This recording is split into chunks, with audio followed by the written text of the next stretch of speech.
All right, so what's that word? What's that word, everybody? How y'all feeling out there today, ladies and gentlemen? I am the host of the show, Low from the Go, man. Today we got two very special guests in the building. We got Dr. K in the building. We also have Cookie Monster Blue, who reminds me familiarly of somebody that looks like Joker Blue. All right, but anyway, Dr. K, won't you tell the people who you are and what you do? Hey, man, I'm Dr. Kim, originally from Detroit, Michigan, man. I've been in California, Southern California for the last, I don't know, few decades, man. But I am a educator, high school teacher, university professor. I'm also the owner of On Watch TV, uh, streaming service on Roku and Amazon Fire TV, man. We have a full service production company. So not only do we go out and film shows for other people and ourselves, but we accept content. We got a great comedy show coming up on March 16th. Hope you guys can check that out. It'll be on the channel. Also have a nonprofit, man. We, trying to eradicate racism throughout the world. So the nonprofit is SCORE, Securing Communities of Racial Equity, all about educating individuals from kids to adults, politicians, teachers, you name it.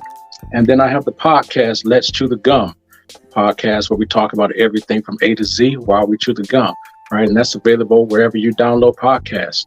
I'm sure that's some other things, man, but we stay busy, man. It's all about giving back and trying to do some good things in this world. Explain to the people how you know a little bit about this. Oh, the Ukraine. Well, man, as a history teacher, I teach world history and have for some time, man. And so the Ukraine is not an area that I'm not familiar with in terms of history. We talk about it a lot in class, usually in world history from the time that it was a part of the Soviet Union. And you had Joseph Stalin going into the Ukraine, really oppressing the people, man, because it's an area rich in resources. So that area was responsible for feeding a lot of the people of the Soviet Union. Joseph Stalin wanted to crack down and take over it, and get the food from the farmers and the people there. They fought back, most of the time without any, real resistance against the Soviet Union. But just like a lot of the Soviet bloc countries, they went independent. And now, it seems like Russia under Putin, they want some of that back for a lot of reasons, man. You can look at it geopolitically and in terms of resources. And so they want that area. It's a threat to, U.S. expansion. It's a significant geopolitical area in the world. I want you to explain to the people who you are, what you do, bro. I'm Cookie Monster Blue. I represent Compton, California all day. I'm here because I support the Chicago homies. Yeah, that's it. And I want to give my opinion based on my perspective, based on my brothers and sisters being turned away at the border of the Poland. And we always want to spill our hearts to, oh, poor Ukraine, poor Ukraine. But what about my brothers and sisters' pain? What are they and what are we as a people to gain when we are thrown against the wind with such disdain? You know what I'm saying? Yeah, I feel you, brother. Hey, Dr. K, won't you finish telling us about that part of the world, man, Ukraine? Yeah, sure, man. First, I want to say, Cookie Monster Blue, man, I love that poetic intro, man. That was deep and said a lot. So, appreciating the support everywhere. But yeah, man, getting back to the Ukraine, man, when you look at it on the map, and you look at Russia in particular, you kind of think about why would they want the Ukraine? Well, it's rich in a lot of resources, man. They have a lot of resources in the ground there. They also have, access to waterways, man, with the Black Sea at the southern tip. A few years back, Georgia was pushing for, the Crimea, a part of the southern Ukraine. They were pushing into Georgia, trying to get their space. Some people can compare it to Hitler when he's trying to expand and get access to waterways, resources. And then, with the United States, pushing into that area even further than before, trying to get their alliances together, that's pushing up right against Russia's border. On the one hand, I can understand why Russia might want to expand and create a buffer zone or to tap into those resources. But, man, in this world that, we talk about independence and democracy and freedom, people have a right to secure borders and to life. But just like everything else, man, when it comes to racism, I always tell people, that follow the money. What's happening with the money? So when we're looking at the resources, that's what everybody's fighting over. The fact that, we're talking about racism against, Black and brown people in that situation. I don't know why anybody in the world is surprised, man. It's just another place. with the racism. And so the fact that they're trying to keep, people of African descent from moving in and out. I've heard lots of reasons and excuses for why that's happening. I don't know why anyone would be surprised in this day and age, because this, situation with racism, left wing, right wing politics is pervasive. But let me ask you this. I heard that it was a coup in Ukraine. The U.S. helped with this coup. And they gave arms to, did they give arms to neo-Nazis? Well, you know what, man, I wouldn't be surprised. I'm not even going into it that deep anymore, in terms of this. Even with the Nazis that we had when you had the Nazis in Germany, right? We got to understand the Nazi as a political party, they were influential in American politics at the time. They were buddies with the United States before the war. They had Nazi, and let's understand the Nazis were a political party. So they had been sending over submarines to the U.S. to fill up with supplies to go back and forth. The only difference is the United States had to figure out, which one at that time, England or Germany, that they were going to make an alliance with. What was the lesser of two evils? They chose Great Britain, because of more in common, the ocean in common, and maybe it was the better deal. But it's not like at that same time you didn't have Nazi influence in our own government, or that everybody was anti-Germany, anti-Nazi. So we get caught up a lot of times in the politics or what we hear on television, and we get in this idea of patriotism and the USA, which is cool. But I understand that there are people, and always have been people, that were affiliated with the Nazi party in the United States. And after the war, it didn't go away. So you see it today. You see it coming back today. It didn't go away. People just went different places, made new plans. The world became smaller, and some people are still influenced by those ideologies. So when we talk about the U.S. and a coup, that's happening all the time, right? We know that. It's just like after the war, during the Cold War, you had the Soviet Union, which Russia was the biggest part, and the United States going around the world trying to push their influence on different countries, whether it's, getting them on their side with money or military arms or whatever, trying to jockey for a position. So it's always kind of been that way, where the United States and the Soviet Union, now Russia, or the world powers, are trying to, exert their influence by, overthrowing governments, assassinating leaders, putting this puppet government in place. So it's, as they say, it's nothing new under the sun. Right. Hey, Mr. Blue, do you know anything about neo-Nazis running the Ukraine? Well, just like the great doctor said, where were they to go? And remember, we're only, 60, maybe 70 years out of that last war that was prominent with them. The children are still alive and actually are in power in many places. The grandchildren are in power in some degree and alive in many places. If we're only 2 generations, 3 generations removed, with 80% of the people, or 60% of the people that were somehow impacted by it, even if they were only 5 or 6 years old when all that was going on, especially those that are empowered now, why wouldn't it rear its ugly head? It didn't disappear. It just simply integrated into better spots to be more palatable to the masses, might I say. Here in the United States, at least on the West Coast, we know that often these people are judges, doctors, nurses, lawyers, police officers, in many of the helping fields, air quote, and then they do disparaging things to my communities. Right. Hey, Dr. K, check this out. I heard that the Ukraine was a poor country. They have so many resources, but they're a poor European country. Is that true? You know what, man? During the Great Depression, people thought the United States was poor, man, but there were always people who were getting over, still taking trips, having a great time, man. People are poor. As a country, they aren't poor. They got resources. You'll go over there and you'll see the same thing as you do here. People in different classes, man, those that have it and those that have not.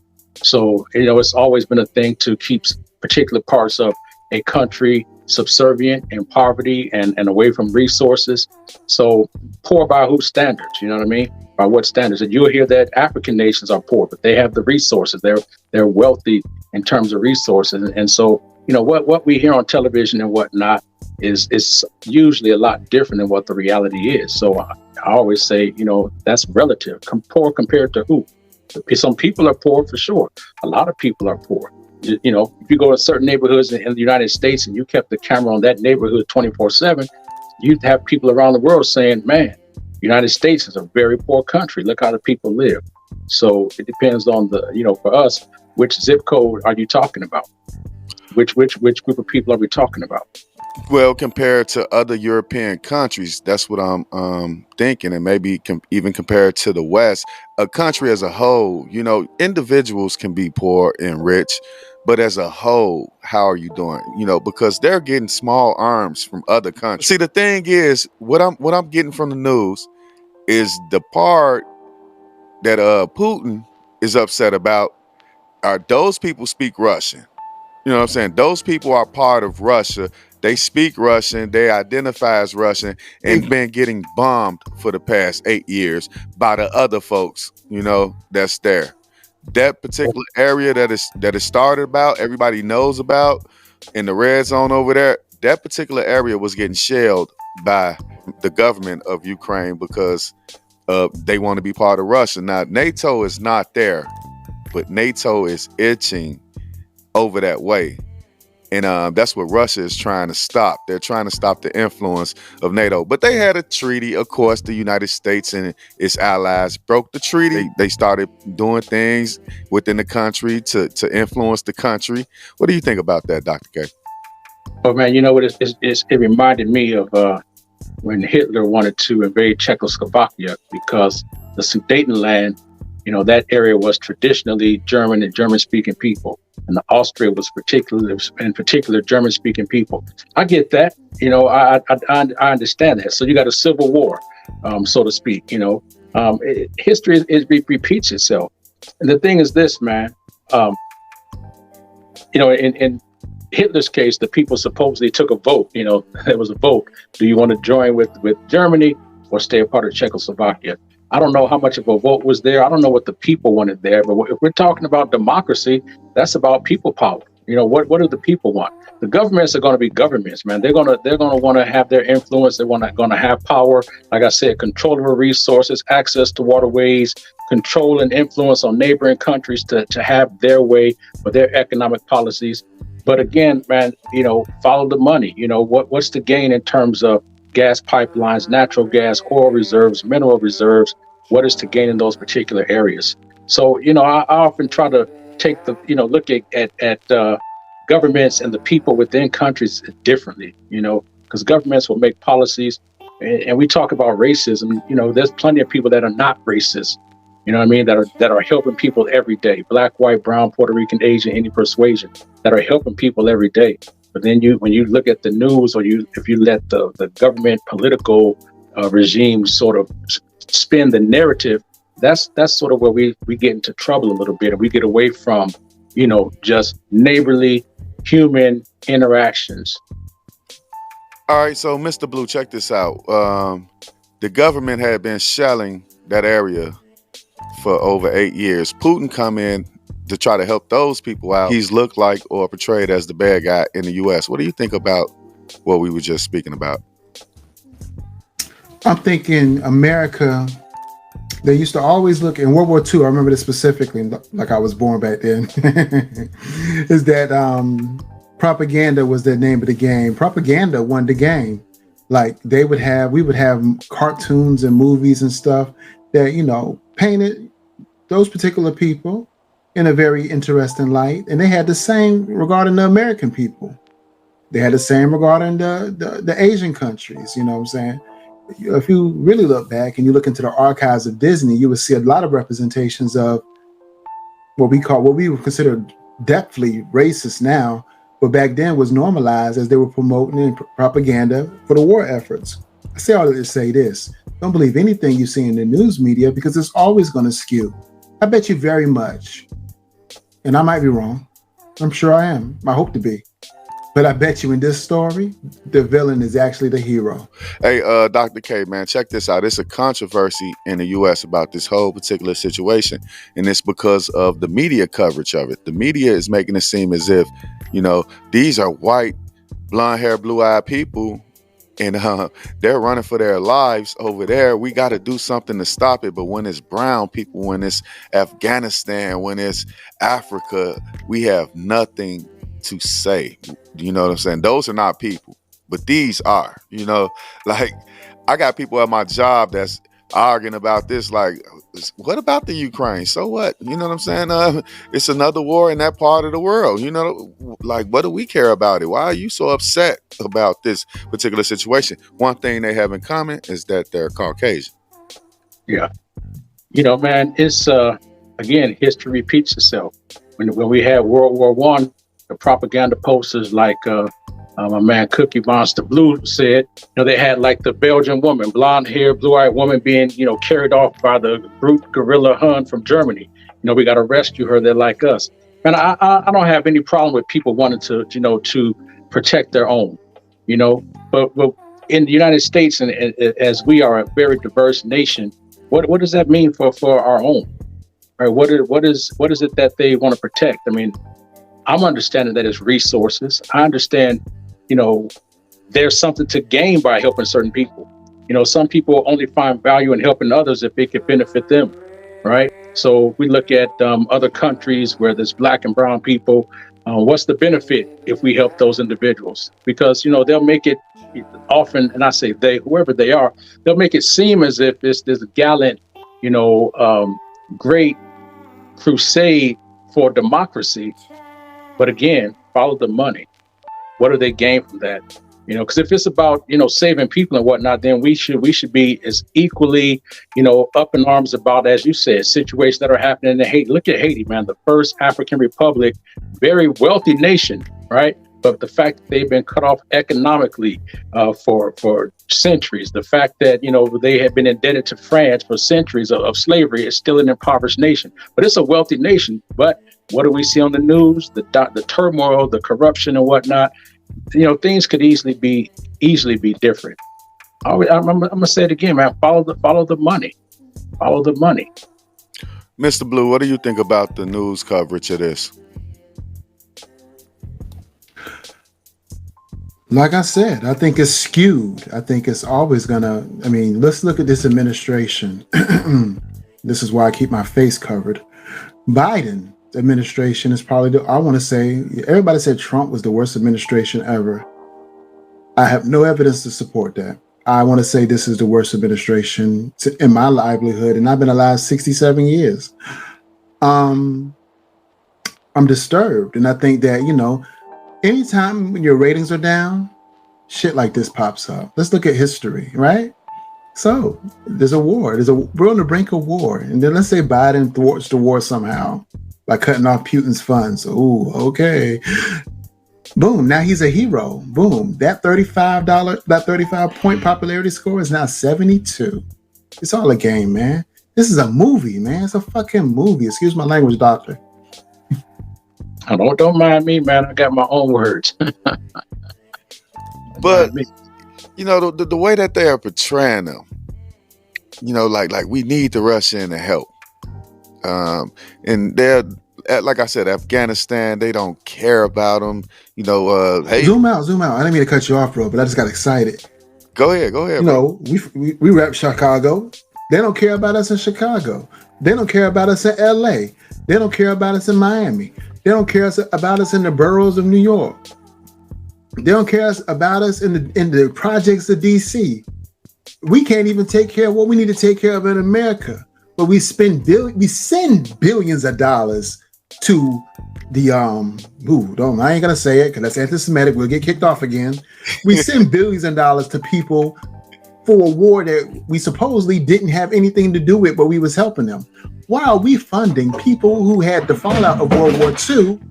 Why is our money going in that direction? Why isn't Germany's money going in that direction? Why are we paying billions of dollars of our tax-earned money to those sovereign nations? Exactly right, man. We have a lot of problems here, and a lot of what the problems we face, man. Me growing up in Detroit and South Central LA, a lot of those problems, they could have been alleviated, man. Like I said, what's the benefit? So if it's truly about the love of humanity and people, man, we could start here in our own country and our own cities. And this has been said before for decades. So what we're talking about is not really new. It's a new regime. The children of the grandfathers that are now playing the game and positioning and jockeying for power and position geopolitically. So I don't get too excited about it. I don't get too overwhelmed, man. But I will say, man, my heart goes out to people that are suffering. People, man, these are people. I don't care, again, what race and nationality you are, man. Suffering is suffering, pain is pain. And we get, again, so caught up on race, which is really not a thing. We could have a whole conversation about that. But look at the ways that it's divided us as a nation, as a world, while other people, take advantage of the opportunities, the resources, and economics, to where we're fighting over race. When I talk to people about race and what's the problem, it's always easiest to blame somebody that's different. If that person wasn't here, if those particular people that color, if they weren't here, I would have what I need. And it's not the case. The bottom line, it goes back again to resources. People are fighting over resources, man. I don't care where you are in the world. Everybody, generally, people want the same thing. They want safe neighborhoods, clean water, decent food, and the ability to live out their life, man, the way they want, the pursuit of happiness. And when that's not happening for you, whose fault is it? And that's where we start fighting over race. But if people got together, man, really in a democracy, I'm a firm believer that it's not too late for people to get together and get their heads out their asses, man, and vote in a way that is commensurate with their position in life and not who they think they are or where they want to be. If they really want to affect change, it has to be a consistent and concerted effort by, people, grassroots people, man, to make that change. Definitely. That's a fact. All right. So President Biden is planning on spending $1 billion. Why is it so easy for him to send these guys $1 billion, but he couldn't do something as simple as take away $10,000 of college debt? Why is that so difficult? They can. People make choices. I keep going back to the same thing. Follow the money. What does it benefit any of the corporations, right? That country is torn apart. Who's going to rebuild it? There's a lot of contracts that'll be on the line. You see a lot of historical buildings and beautiful places being torn to the ground like it's nothing, man. Like it's, Lincoln Logs or Tinker Toys. I'm telling them my age, man, but like it's nothing. It's going to be rebuilt. Who's going to get that influence to go in and rebuild it? That's money for people. So for big corporations, war is money, man. Cookie Monster Blue mentioned about the distraction and about ratings and a game. That happens a lot, man. When things are going bad, what's the best way to reboot the economy? We can start a war. The war makes money. It did for us in World War II. And unfortunately, man, everyday people are, oftentimes, disposable. As sad as it seems to all of us, as much as we sit on the news in a sad frame on the television screen, it's not stopping people. It's not stopping it from happening. So those that have an interest in it and it can capitalize on it, it's nothing. It's collateral damage. So this country is able to do whatever it is that we want to do, but everybody that's in power doesn't necessarily have their heart in the right place and is not in power serving the people like they should be for the good of the people. A lot of times it's for the good of themselves and their buddies and large corporations and people that are going to benefit. And, like Michael Jackson's song, they don't care about us. Right. Like you said, the $1 billion that Biden is sending now, it's probably ain't going to be nothing compared to the money that he's going to send to help rebuild the country. What do you think about that, Mr. Blue? I'm thinking. Yeah, that's exactly what it's going to be. Because when it's all said and done, it's all about, I scratch your back, you scratch mine. Oh, my son Hunter. Oh, you gave him a job where he was making $30 million to sit on his ass and do crack cocaine. Oh, that's fine. I'll make sure I hook you up somewhere down the line, because that's what we do in America. We look out for each other. Oh, you voted for me? Cool. Oh, you didn't? Well, you're not black if you don't vote for Joe Biden. Yet those crime bills are still in effect that he did to us when he called us all type of disparaging words regarding why that bill had to go in place. And, I ain't even going to front. I was in D.C. at the time. A version of that law probably did need to go into effect because it literally was the wired. But still and yet, it's done more damage to us than it's done to any other race class. And that's a damn shame. Now, it's our own fault. We need to bite the bullet. We put ourselves in these positions a lot of times by doing the things that would get us in jail. I've been very fortunate. I'm blessed and highly favored that I escaped a lot of that and able to give back to the community in a much more economical and preventative way to help the youth see a better way. But unfortunately, that way can't be seen all the time because the glory of crime, the glory of the bad things, often speaks volumes to them. And why? Because they have no identity. So they identify with what they think will give them more power in the eyes of their peers. I know I digressed and didn't even answer the question, but I felt I should say that. Oh man, whatever you got to say is cool with me, brother. Hey, but look, check this out. 13,000 African students are in Ukraine. Something came and it disturbed me. It was a video of people boarding a train and they were not letting black women and black children board the train. War has arrived in Ukraine and civilians are running for their lives. Traditional evacuation protocol during wartime prioritizes women, children, and the elderly. Man, these people left without taking the black. But as Russia continues its advance in Ukraine, racism is not far behind. Twitter, where many African students in Ukraine have been documenting their journey westwards, has been awash with videos and tweets of reported racism. See the black girl go, they're pushing her, they're not letting her go, they're not letting her go. Is it right? We were watching African immigrants. They were not able to board the trains. Like I said, women and children were unable to board these trains. They moved a black woman to the side with her child and let a white woman board. And the thing is, these people are saying when they make it to Poland, because they may have to walk, but when they make it to Poland, like they're actually being treated much better than they are being treated right now in the Ukraine. And it could be because the Ukraine is ran by the neo-Nazis. What do you think about that video we just saw, Dr. K? You know, man, I'm going to address it in two ways. Number one, I'm never surprised by racism, man. I'm a victim of it to this day. It doesn't matter if I have 5 college degrees. That doesn't matter. You know, Stevie Wonder used to have a song said, "You might have the cash, but you cannot cash your face.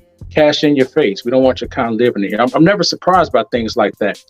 At the same time, man, I'm wise enough to know not to be reactive to, and not saying you're doing this, but to a single video clip in such a large world. You know, there are millions of people with cell phones and cameras, and that could be a particular day, at a particular time, a particular incident, somebody's particular perspective that they put out.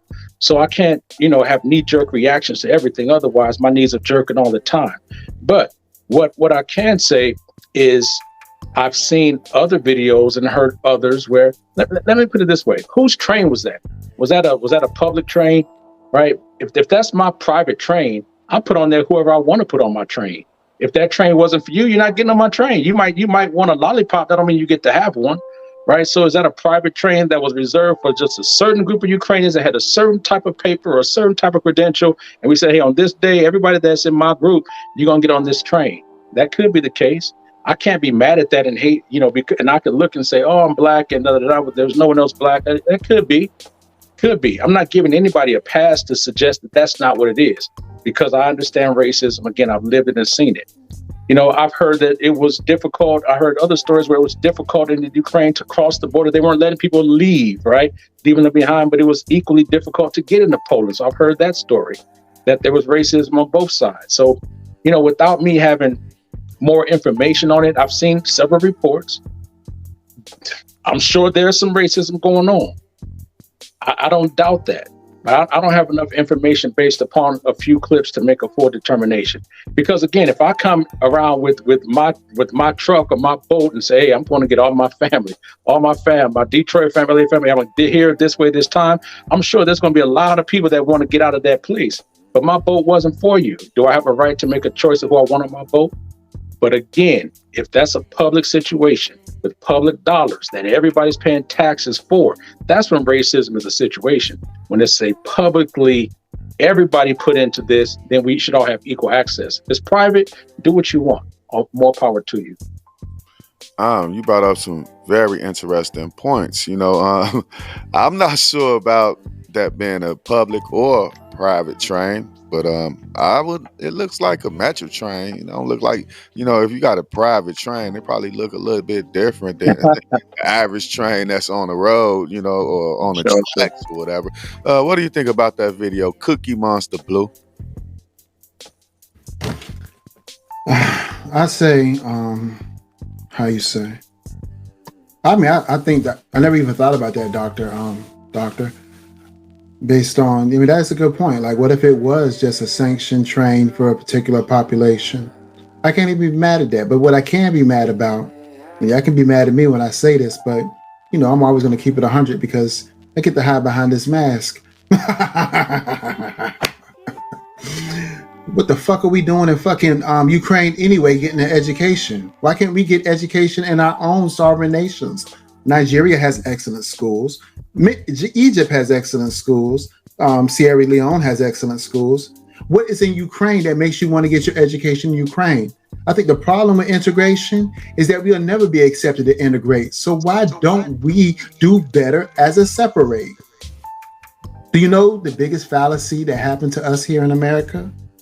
When we were segregated, we had Black Wall Streets, we had booming businesses, we had great educational institutions, we had doctors and nurses and lawyers. We saw families that were together, and the father was a father, a strong man that led his home. We saw many, many people living in beautiful homes, at least for that time, taking care of their families, addressing it appropriately, and then boom, they lay down the magic stick, and now we have integration. And with that, some social programs that the Democrats introduced that made it, if the father's in a home, well, you can't get none of these resources. And we got lazy, we got complacent, and we said we'd rather have what's free than have what's good for us, our family. But let's just be honest. I mean, I used to work for the Department of Social Services. They were getting more DSS and more welfare benefits than the African American population and the Hispanic population. Whatever. Right, because when you think about it, agriculture, that's one of the things that they spend a lot of that welfare money on. But let's get back to the subject a little bit. Hey, Dr. K, won't you end us off, man? Thank you guys, but won't you end us off? Hey, man. Again, this situation, man, is nothing new that's under the sun.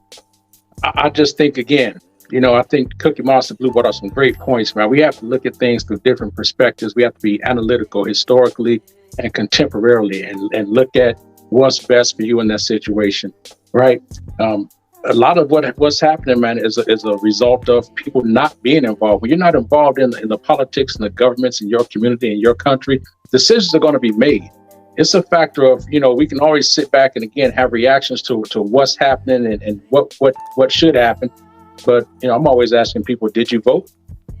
And if they did not, I'm saying, okay, let's stop the conversation there with the complaints. Secondly, if you did vote, that's not the end of it. You got to follow up, man. You got to be involved. Push your candidates. Start with your local communities, man. I don't care if it's your school board, especially your neighborhoods. You have to make those changes and investment, because that's how things work and how things get done. I don't believe that one person can change the world, man. But I have had enough experience to know that when you are involved and you are at the table, you can be heard. You can influence some of those decisions. Are you calling your senators every day, every week, letting them know this is how I want you to vote? Or do you sit back and say, oh, the government will handle it, without realizing that we are the government? So we can easily lose this democracy like it's been slipping away steadily for some time now because people become disaffected with it. I get that. But you can't give up the fight, man. We got to, reinstill some of that vigor in our young people, man, and even the folks our age to be involved consistently, and don't expect change is going to happen overnight. Otherwise, we're sitting back and we're always reactive. We're always sitting there waiting for the next thing, instead of being actively involved in it to make it happen, man. So I appreciate being on the show, man. I hope you guys will check out, On Watch TV on Roku and Amazon. Check out some of the programming. If you have content you want to see on TV, I have a lot of folks that have traditionally not been able to access television. They're great content creators but don't have the funds. I'm here for that, man. If you have shows that you want produced, we can do that. Also check out my podcast, man. Let's Chew the Gum. I hope you guys, you have an open invitation to come on the podcast. I have a really good, man, real quick, a scholarship I want to let you guys know about for my SCORE nonprofit, man. This scholarship, you have to have a 1.5 GPA to even qualify. It's sad. I just had to turn somebody down. They had a 2.8 GPA and I had to turn them down. I felt bad because you got to have a 1.5. It's for struggling students, man, that want to get their act together.